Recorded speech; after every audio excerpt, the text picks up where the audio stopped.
Vamos al Evangelio de Juan capítulo 15. Juan capítulo 15, versículos del 1 al 3. Vamos a ver una de las grandes enseñanzas de Jesús, escritas a través del apóstol Juan, el discípulo amado de Jesús, el menor de los 12. Dice así: yo soy la vid verdadera. Está hablando Jesús. Él expresa que es la vid verdadera y mi Padre es el labrador. Repita conmigo: Él es la vid verdadera y su papá es el labrador. Él corta de mí toda rama. ¿Quién es ese mí? Pues Jesús. Está hablando Jesús. Él corta de mí toda rama que no produce fruto y poda todas las ramas que sí dan fruto, para que den aún más. Ustedes ya han sido podados y purificados por el mensaje que les di. Entonces, de este fragmento, de esta palabra, surge una pregunta que es importantísima tenerla clara y saber contestarla cuando leemos este fragmento. ¿Quién se identifica como la vid? La vid es el árbol de uvas. Eso es una vid, el árbol de uvas. ¿Quién se identifica como la vid verdadera? ¿Quién? Jesús. Entonces Jesús se identifica como el árbol de la vid, ¿correcto? Él dice que su padre es el ¿qué? El labrador. ¿Quién es el labrador? Pues la persona que se acerca al árbol, lo cuida, ve que hay ramas que están feas, las quita, ve que hay ramas que hay que cortarlas, las corta, y hay otras que hay que podarlas. El podarlas es como cuando tú te peluqueas. ¿Para qué? Para que se vuelva más frondosa esa rama. Entonces encontramos que Dios nos dice que las ramas somos nosotros, la iglesia. Diga conmigo: nosotros somos la iglesia, por lo tanto somos la rama. ¿Correcto? Entonces, ¿qué pasa con una rama si es cortada? Le pregunto. Si una rama se corta de un árbol, inmediatamente termina ¿qué? Muriendo. La rama tiene que estar unida al árbol. Si el árbol es Jesús, lo que me quiere decir Jesús con esta enseñanza es que si yo no vivo unido a Él, termino ¿qué? Muriendo. Y de pronto alguien me preguntará: ¿de qué tipo de muerte está hablando? En la Biblia siempre hay que identificar dos tipos de muerte. La muerte física, cuando uno ya termina, como decimos aquí, estiramos la pata, nos vamos y nos entierran, ¿sí? O la muerte espiritual. La muerte espiritual es cuando tú realmente mueres físicamente. Algún día vas a morir físicamente. Eso es lo único seguro en la vida, que vamos a morir. Lo único seguro es que hay un día para cada uno, que es el día de la muerte. Entonces la pregunta que me hago es: ¿estás preparado para ese día de la muerte que no coincida con tu muerte espiritual? Porque imagínate tú estar muerto físicamente y a la vez muerto espiritualmente. ¿La consecuencia cuál va a ser? La consecuencia va a ser eterna. Porque las personas que están unidas a Jesús, a esa vid verdadera,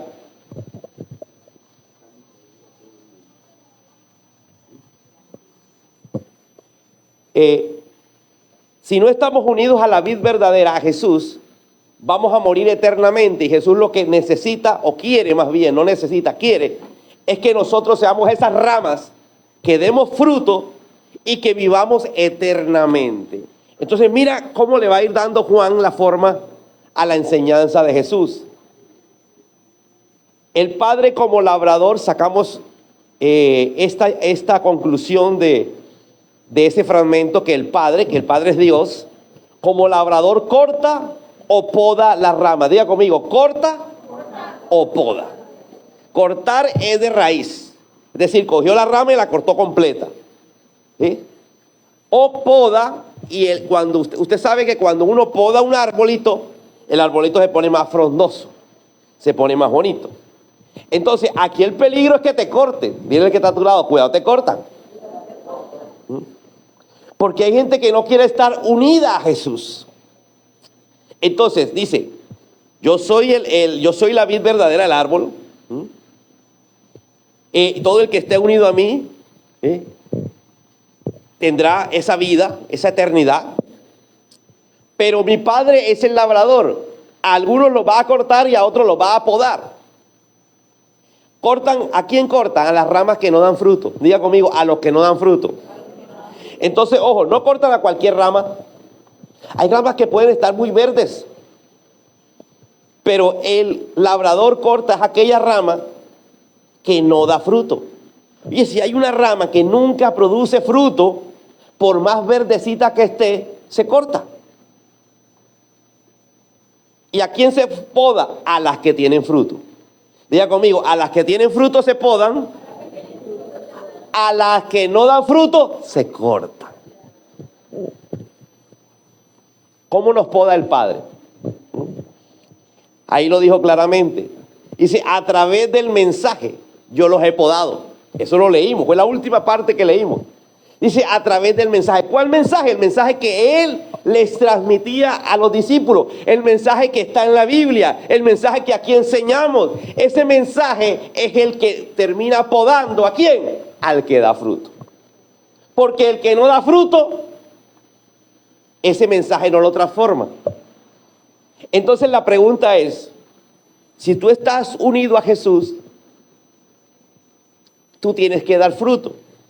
Y para dar fruto, me es necesario que el labrador me pode a través de la palabra. Diga conmigo, de la palabra. Esa parte ya está clara y le hemos dado sentido. Entonces, ¿cómo pretender ser podados si no nos congregamos? ¿Cómo pretender ser podados por la palabra si no venimos constantemente y tenemos un lugar, una casa, una iglesia, un lugar donde podamos reunirnos y podamos estar escuchando la palabra del Señor? Amén. Gálatas capítulo 5, versículo 22 dice, en cambio, la clase de fruto que el Espíritu Santo produce en nuestras vidas es amor. Mira lo que busca el Señor en nosotros. El Señor busca que demos ¿qué? Fruto. El fruto del amor, la alegría, la paz.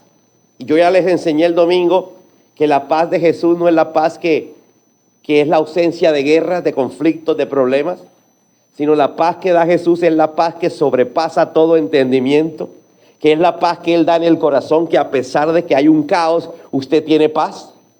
Entonces mira lo que está buscando el Señor.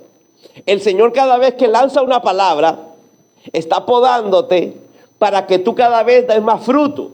Fruto de amor, de alegría, de paz, de paciencia. Digo amigo, paciencia. Gentileza, bondad, fidelidad, humildad y control propio o dominio propio. Dígale al que está cerca, ¿qué tal está tu dominio propio? Tu control propio. ¿Qué tal está tu humildad? Humildad no es pobreza. Olvídate que la humildad tiene que ver con el bolsillo. Eso se ha explicado aquí hasta el cansancio. Si usted ve gente, entre comillas, que usted dice humilde porque son de la calle y tú le das 300 pesos y te lo tira por la cara. Entonces la humildad no tiene nada que ver con el estado de tu bolsillo. La humildad tiene que ver con el corazón. Amén. Entonces mira qué bonito lo que me está explicando esta palabra, porque lo que Dios busca en nosotros es que tengamos amor, gozo, paz, paciencia, gentileza, bondad, fidelidad, humildad y control propio. ¿Será malo? ¿Será que Dios es malo y busca la maldad en nosotros? Entonces, Dios empieza a podar, pero eso duele, diga conmigo, eso duele. ¿Cómo llega uno a tener amor, gozo, paz? A través del proceso, a través de una prueba, ¿sí? A través de un problema, a través de una dificultad. Es que a Dios no le interesa que tú seas el más exitoso de la tierra, lo que te interesa es que tú tengas esto. ¿Aló? ¿Aló? Y después de tener eso, ahí sí Dios te puede dar el éxito. Amén. Entonces mira qué enseñanza tan hermosa en tan pocos versículos nos dice Jesús. Dice que no existen, mira, sigamos leyendo. No existen leyes contra estas cosas. Es decir, no hay nada establecido. ¿Cómo tener amor? ¿Cómo tener alegría? ¿Cómo tener paz? Eso no hay nada que me diga cómo hacerlo. Pero Dios me lo puede dar. Es lo que Dios busca en mí. Una historia que contó Jesús dice que se acercó a una higuera y vio que no daba fruto. Y dice que cuando regresó volvió y buscó fruto y maldijo la higuera. Y la higuera se secó. Y le preguntaron los discípulos: Señor, ¿y por qué maldeciste la higuera? Porque no da fruto. ¿Para qué me sirve alguien que no ve amor? Diga conmigo, amor. Que viva alegre. Amén, un gozo.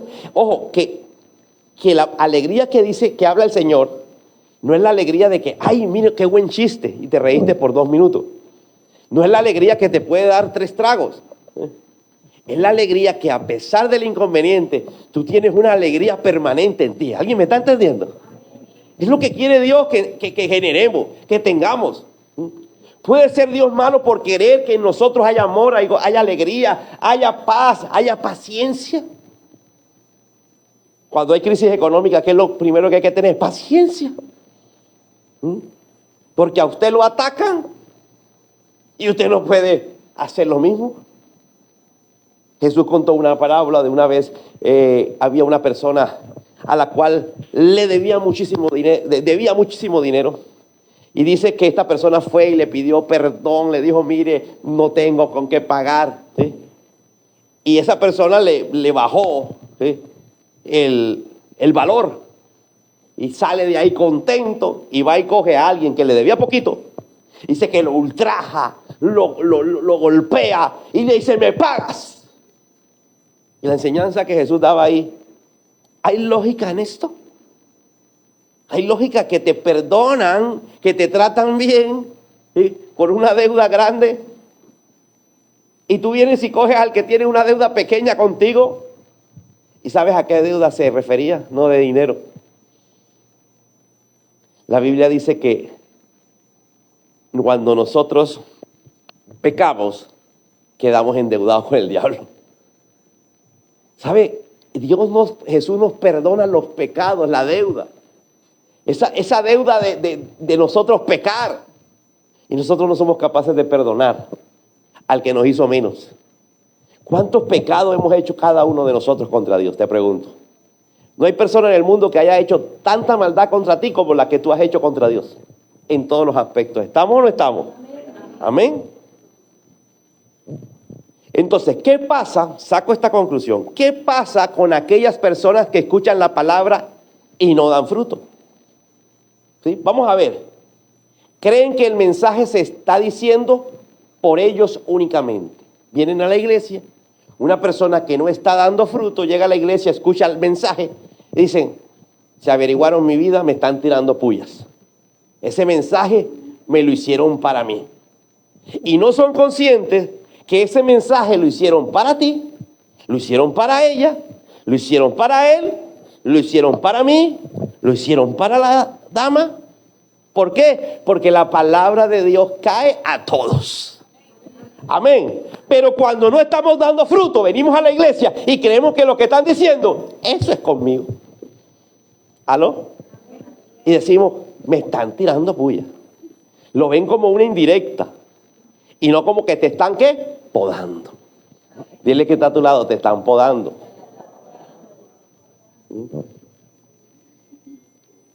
Continúa. Lo toman personal.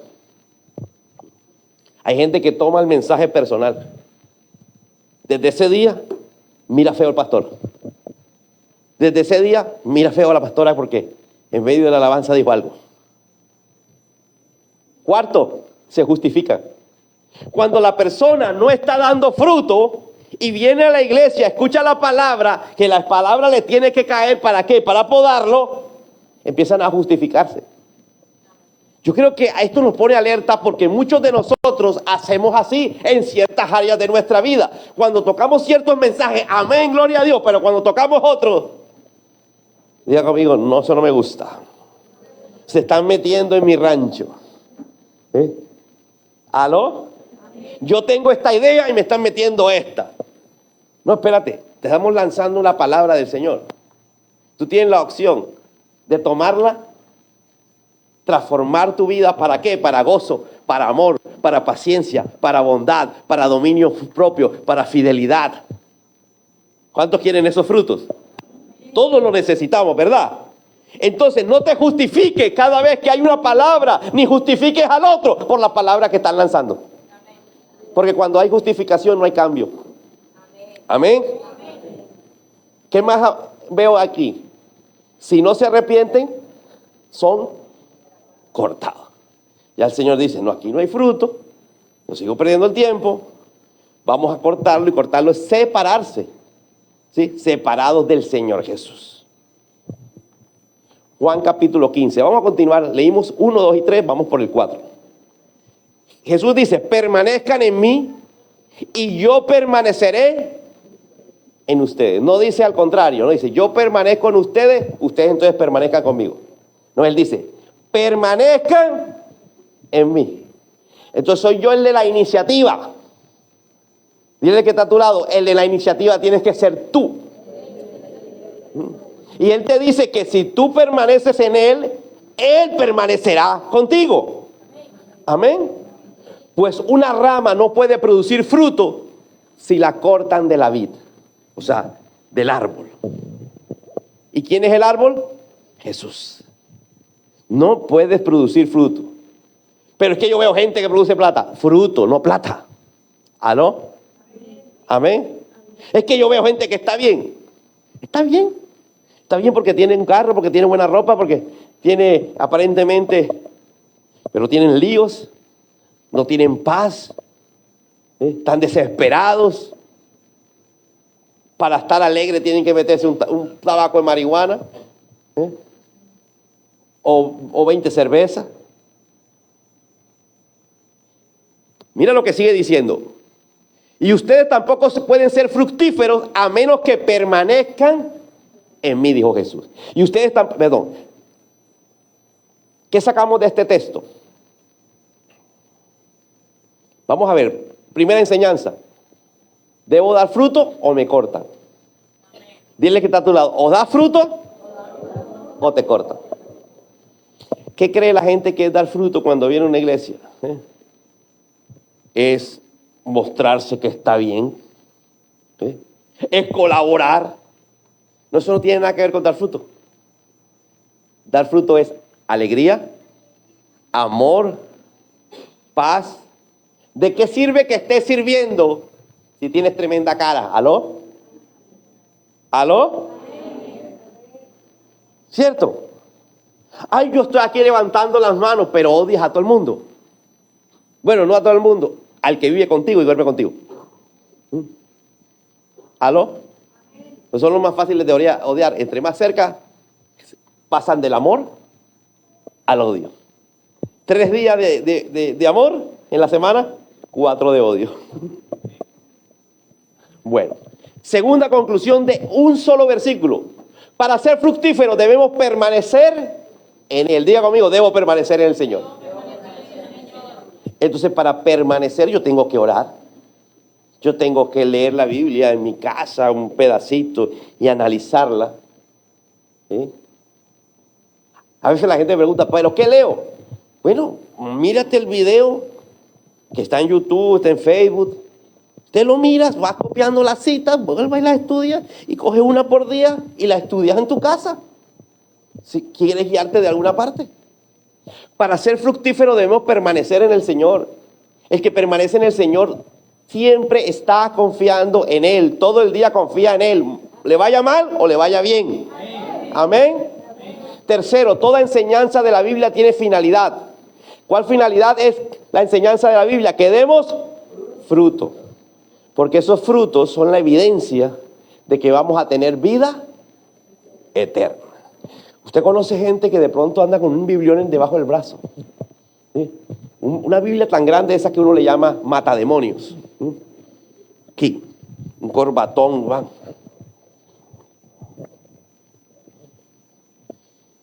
¿Será que da fruto por tener un corbatón? Porque el fruto viene de adentro. Amén. Lo que quiere el Señor es que de adentro haya un cambio. ¿Y quién cambia adentro? La palabra. Siempre y cuando la palabra sea recibida con agrado. Porque si no empezamos a justificarnos, a decir, no, me están tirando una indirecta. La gente cuando viene por primera vez piensa que le contaron todo, la persona que lo trajo le contó todo y por eso el pastor predicó específicamente eso y salen pensando que le metieron una indirectaza desde que entró hasta que salió. Cuarto, dicha enseñanza me poda ciertas cosas que tengo, que cargo y que pienso. Diga conmigo, mi podada es lo que yo tengo, lo que yo cargo y lo que yo pienso. Hay gente que no se deja cambiar en las cosas que piensa. No, es que yo creo que esto es así. Espérate, antes de creer, si crees en el Señor, entonces créenlo en la palabra. Si la palabra dice que es de otra manera. No es que yo creo que venimos de la evolución, yo vengo del mono. Bueno, si que viene del mono, levánteme la cola, a ver. Yo creo que la Biblia es clara y si la Biblia dice que venimos de la creación de Dios, Él creó varón y hembra, Adán y Eva, eso lo creo yo. Amén. Amén. Entonces vamos a ver algunas enseñanzas bíblicas, como por poner el ejemplo, porque cada vez que yo predico acá, estoy soltando una palabra que me está podando. Amén. A mí y a ustedes. No porque yo esté dando la palabra no me está podando, porque la Biblia dice que la palabra de Dios es como un cuchillo de doble filo. Entonces da para allá y da para acá. Primer libro de Reyes. Vamos a ver la vida del profeta Elías. Y en medio de la vida del profeta Elías, Dios nos va a hablar y nos va a podar hoy. Amén. El domingo nos va a podar con otra palabra. El otro jueves nos va a podar con otra palabra. Pero ya entendemos que tenemos que estar pegados al Señor y que cada vez que Dios nos lanza una palabra es porque está interesado en que demos fruto. Amén. Ahora bien, Elías, quien era de Tisbe en Galad, le dijo al rey Acab: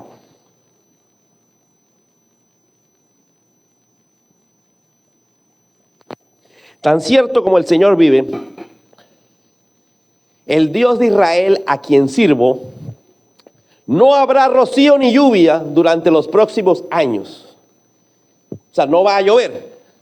No va a haber ni siquiera rocío. ¿Se acuerda este año que los embalses se bajaron porque no llovía? Ahora estamos hartos de que llueve todos los días. Sí, pero por allá a mitad de año estaba diciendo el gobierno que estaban pensando quitar agua, quitar luz porque los embalses estaban llegando. Bueno, ahora imagínense 3 años. En una sociedad agrícola ganadera que necesita agua, no llueve, se secaron los pozos. ¿Qué hacer? No habría rocío ni lluvia durante los próximos años hasta que yo dé la orden. Después el Señor le dijo a Elías: vete al oriente y escóndete junto al arroyo de Querit. Repita conmigo, Querit. ¿Arroyo de qué? Querit. De Querit. Escóndete en el arroyo de Querit, cerca de su desembocadura en el río Jordán. Bebe del arroyo. No estamos hablando del arroyo de la 21, del Salado. Estamos hablando arroyos cristalinos de agua que desembocan en los ríos. Bebe del arroyo y come lo que te den los cuervos. ¿Los qué? ¿Qué comen los cuervos? De todo, hasta carne descompuesta. Y cuando yo leo esto, lo asocio con el Chavo del Ocho. Si usted le da al Chavo del Ocho una torta de jamón para que se la lleve a don Ramón, ¿llega a don Ramón? Entonces mira lo que está diciendo. Dios le dice: bebe del arroyo y come de lo que te den los cuervos, porque yo les he ordenado que te lleven comida. Entonces Elías hizo lo que el Señor le dijo y acampó junto al arroyo de Querit. ¿Junto al arroyo de qué? De Querit. Al oriente del Jordán. Los cuervos le llevaban pan y carne. La comida favorita de los cuervos, que hasta en descomposición se la comen. Diga conmigo, los cuervos le llevaban pan y carne por la mañana y por la noche, y él bebía agua del arroyo. Imagínate, pan y carne, no llovía, había crisis, pero comía carne 2 veces al día. ¿Aló? ¿Aló? Vamos a empezar por la palabra Querit, arroyo de Querit. La palabra Querit significa separación, pero no la separación que estábamos hablando ahorita de la rama. Separarse es apartarse. Él le dijo, vete y escóndete en el arroyo de Querit. Hablábamos el jueves pasado, que hablábamos de Sansón, ¿verdad? Sí, bueno. Entonces hablábamos de que Sansón estaba separado para Dios, es decir, caminaba con Dios. Esa palabra separado incluía orar, venir a la congregación, leer la Biblia, meditar. Y dice que venía el Espíritu Santo sobre él y le daba una fuerza tan descomunal que era capaz de matar 3,000 soldados él solo. Entonces era increíble. Pero ¿por qué? Porque estaba separado para Dios. Diga conmigo, separado. Mira lo que Dios le dice a una persona llamada Elías cuando hay crisis. Le está diciendo, vete y sepárate para mí. Diga conmigo, sepárate para mí. Arroyo de Querit, escóndete en mí. Diga conmigo, esconderme en él. ¿Cuántos han leído ese salmo que dice, bajo tus alas estaré seguro? Te pregunto, en medio de la crisis, llámese familiar, llámese de salud, llámese económica, llámese como se te dé la reverenda gana, ¿en quién te escondes? Pero Dios le está diciendo, mira Elías, tú mismo estás diciendo por tu boca lo que yo te dije. Van a haber años de crisis, años de no lluvia, va a haber una gran crisis. Pero te estoy diciendo que te escondas en el arroyo de Querit. Y si te escondes en el arroyo de Querit, que es la presencia de Dios, dígale que está a tu lado, habrá bendición en la mañana y habrá bendición en la tarde. ¿Amén o no amén? Que hasta lo imposible, que un cuervo lleve carne, un filete de carne el cuervo en la mañana, 1 libra en la mañana de carne y 1 libra de cerdo en la noche. ¿Aló? Bueno, a Elías no, porque ellos no podían comer carne en esa época. Carne de cerdo. Pero ya después Jesús dijo que sí se podía. ¿Aló? Dile que está a tu lado. Carne en la mañana, carne en la tarde. Vámonos a nuestro amado Colombia. Entre carne, pollo y cerdo, ¿qué es lo que menos se come? Carne, porque es lo más caro. ¿Cierto? ¿Cierto? Es más, mira, cuando hacemos esto del festival gastronómico y usted hacen los pedidos, se evidencia 3 carnes, 50 pollos, 60 lonchas de cerdo. Una desproporción bárbara, ¿cierto? Pero Dios te está prometiendo carne en la mañana, carne en la tarde, es decir, provisión en la mañana, provisión en la tarde, una provisión no de escasez, escúchame. La provisión de escasez es, no hay ni para la carne, no hay ni para el pollo, no hay para el cerdo. ¿Aló? Amén. Arroz, carne y tajada. Dile que está a tu lado, no hay para la proteína. Entonces lo que quiere decirnos el Señor es que si yo me escondo, ay papá, mira esta palabra, la palabra nos poda y empezamos a dar fruto. Si yo me escondo en su presencia, si yo me escondo con Él en el arroyo de Querit, entonces Él me va a mandar de alguna manera provisión a través de tu trabajo, de tu empleo, de tu negocio, de alguna forma sobrenatural, como sea, pero lo va a mandar. Y no una provisión de escasez, sino una provisión de abundancia. Por eso dijo, carne en la mañana y carne en la tarde. Amén. Sigue diciendo el texto. Sin embargo, poco después, porque fueron varios años, El arroyo se secó, pero ya había Elías empezado a tener una relación de esconderse en el Señor, de refugiarse en el Señor. El arroyo se secó porque no había llovido en ninguna parte del reino. Le dijo: vete a vivir a la aldea de Sarepta, que está cerca de la ciudad de Sidón. Yo le he ordenado a una viuda de allí que te alimente. Diga conmigo: a una viuda. Vamos a ver más adelante cuál era la condición de esa viuda. Le dice: le he ordenado a una viuda que te alimente. Elías se dirigió a Sarepta y cuando llegó a la puerta del pueblo, vio una viuda juntando leña y le dijo: por favor, todavía él no sabe si ya tiene plata, si no tiene, no sabe cuál es su estado económico. Dios lo mandó a decirle algo y él le dice: por favor, ¿podrías traerme un poco de agua en una taza? Mientras ella iba a buscarle el agua, cuando no llueve el agua se escasea, ¿cierto?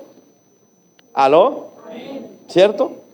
Bueno, mientras ella iba a buscarle el agua, la llamó y le dijo: también tráeme un bocado de pan. Pero ella respondió: le juro por el Señor su Dios que no tengo ni un pedazo de pan en la casa. Miren lo que dice: el Señor su Dios. Quiere decir que ella sabía quién era él. No fue un extraño que llegó, alguien que dice ser predicador y pasó, no. Ella sabía perfectamente quién era él. Porque era el hombre de Dios. Era el predicador, el pastor, el profeta. Entonces, le juro por su Dios, ¿sí?, por el Señor su Dios, que no tengo ni un pedazo de pan en la casa. Diga conmigo: ni un pedazo. Solo me queda un puñado de harina en el frasco y un poquito de aceite en el fondo de la jarra. Imagínate. ¿Cuántos tienen ese aceite así? Y lo único que hay. La harina para hacer el pan, así era el tanque, pero apenas había un puñadito. Estaban juntando algo de leña para preparar una última comida. Alguien diga: una última comida.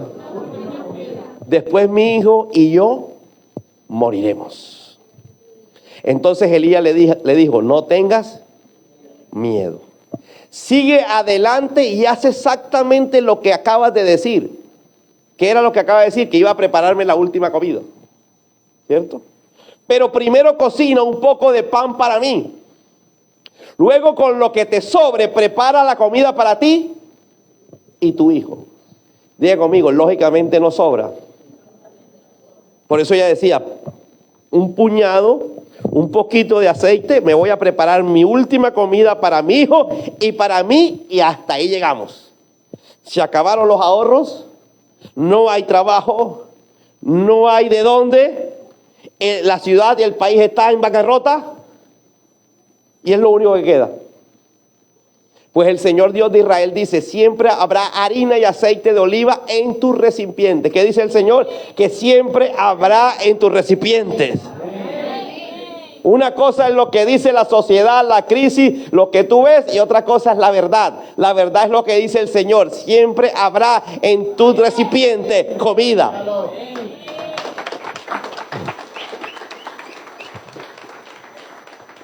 Entonces, ¿por qué llega la crisis?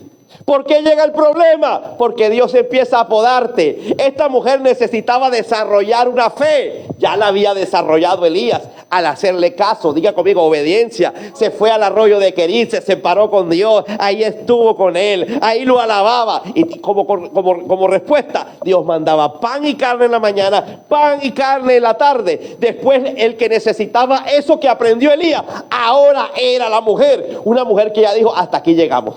Ya no hay más recursos.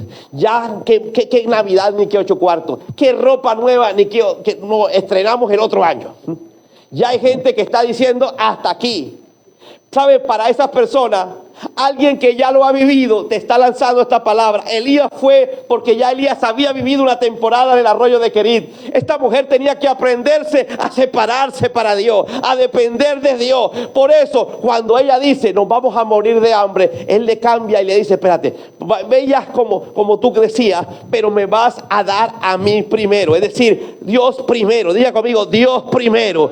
Dios primero. Si tú pones a Dios de primer lugar, puede haber la crisis más difícil, pero no vas a quedar muerto en ella, no vas a caer en ella, porque la crisis no depende del país ni del gobernante, sino de Dios, si estamos apartados para Él. Amén. Entonces es necesario que alguien pase por la crisis para que enseñe al otro a depender de Dios. Amén. Amén. Dile que está a tu lado, me están podando. Unos puedan decir, me están tirando puya, pero el otro dirá, esa palabra es para mí. ¿A qué le crees? ¿A que no va a escasear la harina ni el aceite? ¿O que la crisis te comió por completo? ¿A qué le vas a creer? Había una palabra lanzada por Elías. Espérate, vaya y haga, porque te lanzo una palabra de Dios. No va a escasear, no se va a acabar. Si sacas primero para Dios. Diga conmigo, primero para Dios. Aquí está hablando de no solo de diezmos y ofrendas, sino de tiempo. Sacar para Dios un tiempo. Hoy usted saca un tiempo para Dios. Sacar un tiempo. Pues el Señor, sigue diciendo el texto, Dios de Israel dice, siempre habrá harina y aceite de oliva en tus recipientes, hasta que el Señor mande lluvia y vuelvan a crecer los cultivos. Así que ella hizo lo que Elías le dijo. Y ella y su familia y Elías comieron durante muchos días. ¿Cuántos días pensaban comer? Esa sola vez. ¿Cuántos comieron todos los días? Con uno de más. Y ese de más yo creo que comía más, ¿cierto? Porque era hombre. Entonces ya no habían dos, ahora habían tres, con uno que comía bastante. Y no comieron un día, sino todos los días hasta que volvió a llover. Hasta que volvió a hacer la ganadería, la agricultura, el comercio normal. Entonces te está lanzando Dios una palabra. Aprendes a depender de Dios y le crees la palabra. ¿Cuál fue la palabra? No va a escasear. ¿O crees más en la palabra de lo que estás viendo? La que tú te creas. Hay crisis, hay desempleo. Los maridos se están yendo de las casas, ¿sí? Los hijos cada vez son más rebeldes. Entonces, ¿en qué crees tú? Si tú crees en la palabra del Señor, te va a costar. ¿Usted cree que a esta mujer no le costó? Ese primer pan, cuando se lo come el profeta, yo me imagino que estaba como salado por las lágrimas y mocos que había derramado esta señora. Diga conmigo, le costó, pero lo hizo. Dios no te deja en medio de ninguna crisis siempre y cuando usted crea la palabra del Señor. Yo no sé cuál es tu crisis, pero esa crisis no es de muerte si Dios te está mandando esta palabra. Pero eres tú quien decide recibirla o simplemente pensar que esto no es para mí. Amén. Siempre había suficiente harina, aceite de oliva en los recipientes, tal como el Señor lo había prometido por medio de Elías. Amén. Entonces, ¿en qué crees tú? ¿En la palabra del Señor? Si el Señor te dice que mi diestra te sostendrá, ¿por qué llorar en medio de esa enfermedad? ¿Por qué llorar en medio de ese abandono? ¿Por qué llorar en medio de esa cantidad de ideas que te llegan a tu mente, que te aturden, que inclusive te hacen hasta desesperarte, algunos deprimirse? Primer libro de Reyes, capítulo 17. Diga conmigo, comieron 2, 3, mucho tiempo, hasta que volvió a llover. Tiempo después, el hijo de la mujer, ¿sí?, se enfermó. Diga conmigo, se enfermó. ya había pasado la crisis, ya había pasado, ya había vuelto a llover, ya habían cultivos, ya el problema no era económico, ahora era familiar. ¿Aló? ¿Aló? ¿Cuántos salen de una para meterse en otra? Pero es que Dios te está entrenando para la eternidad. La persona que no entiende esto se desespera y deja de creer en Dios. Dice, Dios no existe, Dios es malo. Yo por eso prefiero esto y aquello. ¿Sabes? Pero aquellos que entendemos la palabra sabemos que estamos en un tiempo de entrenamiento para un tiempo indefinido en la eternidad. Amén. Cada día empeoraba y finalmente murió. Diga conmigo, cada día empeoraba. O sea, no fue así de la noche a la mañana. El niño se fue deteriorando hasta que murió. Entonces ella le dijo a Elías, ay, hombre de Dios, ¿qué me ha hecho usted? ¿Ha venido aquí para señalarme mis pecados y matar a mi hijo? Es normal que cualquier persona en medio de cualquier prueba, que no es prueba que no haya tenido solución, sienta que Dios lo abandonó, ¿cierto? No es la excepción de esta mujer. Esta mujer había vivido con el hombre de Dios mucho tiempo. Ese mismo niño también había vivido con el hombre de Dios. Es decir, ellos oraban, ellos ayunaban, ellos leían la palabra, ellos se congregaban cuando Elías iba a predicar, ellos se iban con Elías. Pero llegó un momento de una prueba difícil para una madre. La enfermedad y la muerte de un hijo. Creo que puede ser la prueba más complicada para una madre, ¿cierto? Entonces, una prueba mayor, diga conmigo, una prueba superior. ¿Qué dijo ella? Nos vamos a morir. ¿Se acuerdan? ¿Aló? Bueno, esas palabras quedaron vivas. En el reino de las tinieblas, toda palabra que se lance en el reino de las tinieblas quedan. Cada vez que tú dices, estoy llevado y me voy a quedar llevado, eso queda. Cuando tú dices, yo soy de mala, eso queda. ¿Qué dijo ella? Nos vamos a morir. Empezó el niño. Se enfermó. Para morirse hay que enfermarse, hay que morirse. Se murió. Viene el reclamo. Diga conmigo, el reclamo. Cuando la persona está pasando por pruebas, empieza el reclamo. Como no ven a Dios, pues hay que reclamarle a alguien que sea una autoridad de Dios. Amén. Continuemos con título del mensaje.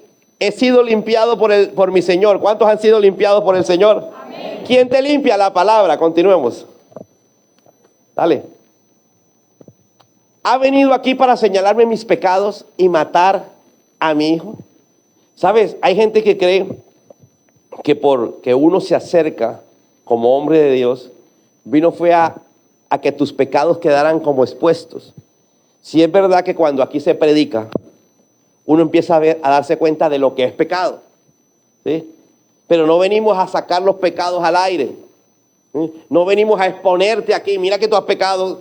Y ella sentía que el pecado de ella, ¿sí?, expuesto por el profeta, había causado la muerte del niño. Pero Elías contestó, dame a tu hijo. Ayúdeme, por favor, Videoín. Entonces tomó el cuerpo del niño de los brazos de la madre. Entonces tomó el cuerpo por favor, ayúdame, Videoín. Lo cargó por las escaleras hasta la habitación donde él estaba alojado y lo puso sobre su cama. Aquí viene otra cosa. ¿Qué fue capaz esta mujer de darle al hombre de Dios? Una habitación dentro de su casa con lo que se necesita para vivir. Cama y todo lo que se necesite. Entonces la pregunta es, ¿sobre qué puso el profeta al niño? Sobre la ofrenda. Una ofrenda continua. Ella le había entregado esa habitación al hombre y lo puso sobre esa cama. Por eso el rey David decía, Señor, haga memoria de mis ofrendas. Es que todo lo que tú le das a Dios, diga conmigo, todo lo que le doy a Dios. ¿Qué le doy a Dios? Tiempo. ¿Qué le doy a Dios? Dinero. ¿Qué le doy a Dios? Mi corazón. ¿Qué le entrego a Dios? Mi vida. ¿Aló? ¿Aló? Todo lo que usted le entregue a Dios tiene un poder para resucitar todo lo que se haya muerto. Entonces se llevó a ese lugar y lo puso en esa cama. Entonces Elías clamó al Señor: oh Señor mi Dios, ¿por qué le has traído desgracia a esta viuda que me abrió su casa al provocar la muerte de su hijo? Entonces Elías se tendió sobre el niño 3 veces y clamó al Señor: oh Señor mi Dios, te ruego que le devuelvas la vida a este niño. El Señor oyó la oración de Elías y la vida volvió al niño y revivió. Entonces Elías bajó al niño de la habitación. Diga conmigo: bajó al niño de la habitación. Quiere decir que la habitación queda en un segundo piso, ¿cierto? En el piso de arriba, y se lo entregó a su madre. Mira, le dijo, tu hijo vive. Entonces la mujer le dijo a Elías: ahora estoy convencida. Diga conmigo: ahora sí estoy convencida. Dígale al que está a tu lado: ¿sabes por qué te pasan las cosas? Para que te convenza que hay un Dios todopoderoso. Porque empiezan a pasar y dicen: wow, la gloria de Dios. Pero al pasar el tiempo se te olvida. Amén. Si acaso se me olvida. Ahí viene una prueba mayor, para que en esa prueba mayor, escúchame, tú veas la gloria de Dios. Porque no se te puede olvidar quién es el Dios todopoderoso que te está prometiendo una vida eterna y que te está esperando. Amén. Entonces la mujer le dijo a Elías: ahora estoy convencida de que usted es un hombre de Dios y que de verdad el Señor habla por medio de usted. Diga conmigo: el Señor verdaderamente habla. Tóquele el hombro a alguien y diga: tranquilo, eso que estás pasando es para que usted se dé cuenta la clase de Dios que usted tiene. Y ese Dios no lo va a dejar a usted tirado. Amén. Aló. Pero a usted le toca creer. ¿A quién buscó? A Dios, al hombre de Dios. Cuando tenga problemas, por más preguntas que usted tenga, porque a veces tenemos preguntas de la vida sin respuesta, por más preguntas que usted tenga, vuelva y acuda a Dios, al hombre de Dios. Cada vez que usted viene aquí, viene al hombre de Dios, para que Dios le suelte una palabra. Y esa palabra lo poda a usted. Entonces usted empieza a dar fruto de amor, de gozo, de paz. Y esta mujer, en medio de todo lo que le pasaba, amor, gozo, paz, paciencia, bondad, dominio propio. ¿Alguien me está entendiendo? Amén. Dios es bueno. Amén. Amén. He sido limpiado por mi Señor. ¿Cuántos sienten que están siendo limpiados? Amén. Bounce.